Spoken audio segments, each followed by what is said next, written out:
So I have a fun video planned for you today that is a segment that we like to call Questions from the Community. So we have our free Facebook group. You can check it out here. It's the Proffitt Podcast online community. And from time to time, I'll get awesome questions from our community members. And today I wanted to answer a question about repurposing podcast episodes to blog posts or having an existing blog and turning those into podcast episodes. So let's get right to it.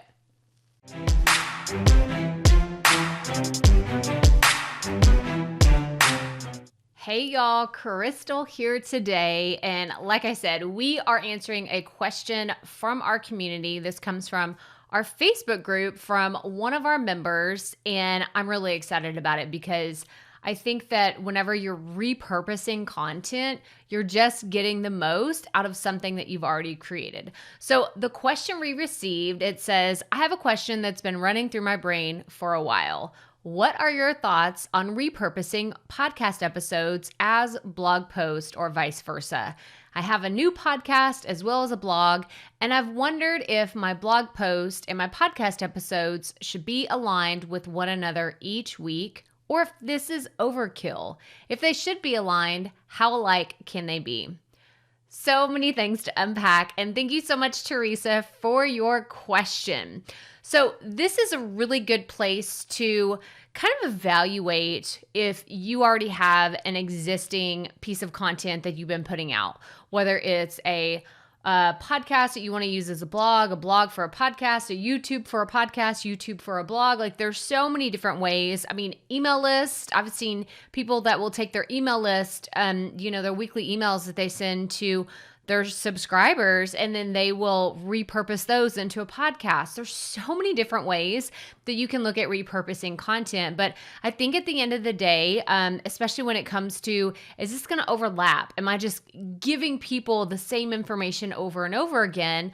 My answer is no, because you're going to have people that default to listening to your podcast. You're also going to have people that default to reading your emails and watching your YouTube videos or coming across you on Instagram and finding your reel that you created. So I don't think that there's any one wrong way to create content. What I think the issue that you can run into is overwhelm. I see this often where podcasters will say, oh, I want my podcast to look like so-and-so's. So they're comparing themselves to an established podcaster. And I think that you can run into that issue of burnout rather quickly if you put all this extra baggage on top of your content creation strategy. So here are my thoughts. First of all, I believe that show notes, like what I do for the Proffitt Podcast, you can check it out here. There's going to be a link below as well. But the show notes that I create for my show, they're a great example. Go to crystalproffitt.com/episode 302, and you will see that my show notes for my podcast are a blog post. And the way that I create them is a simple process that I've kind of honed and gotten better at over time, but I don't think that you have to start this way. I did not start with the show notes that I have today. It took me a few years for everybody that's listening in the back, a few years to really get down the systems and processes for how I do my show notes, or what you could call blog post for my podcast. But Teresa, since you asked the question and you already have an existing blog and you're like, oh, should I use these again? Are people going to think it's weird if I reuse them? I can tell you that for SEO and keyword purposes, that search engines and people, consumers, like the most relevant piece of content.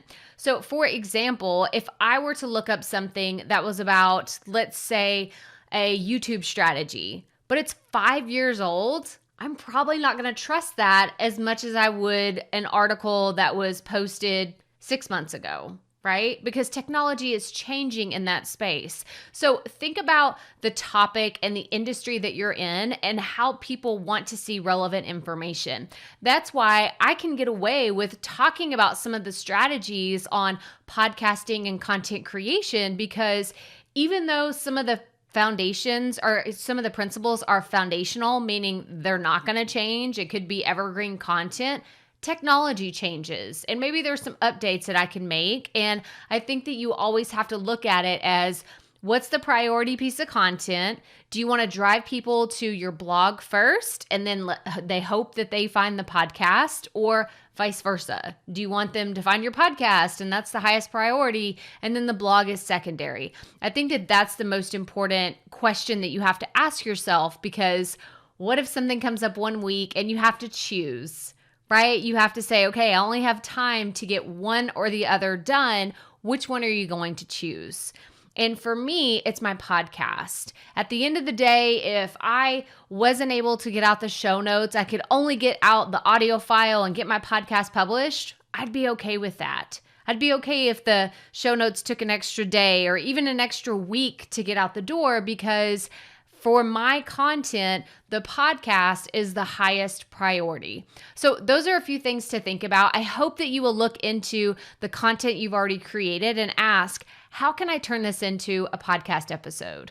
Or if you already have blog posts, say, how can I add a podcast to this to make it a little bit better, like zhuzh it up a little bit to make it to where someone would want to go and look at your articles or really go dig into the content on your website and on your blog site. But that's all I have for you today. A quick question about repurposing your blog to your podcast to your blog. And if you have any other questions about repurposing content or using previous content, please post them in the comments below. I love answering these questions. We've had a lot of really fun ones, and I hope that they keep coming because I want to do some more videos like this, especially if you have a very specific question.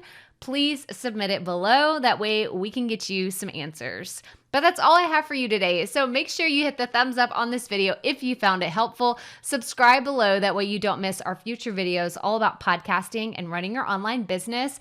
Check out these other videos right here, all about podcasting and running your online business. And as always, remember, keep it up. We all have to start somewhere.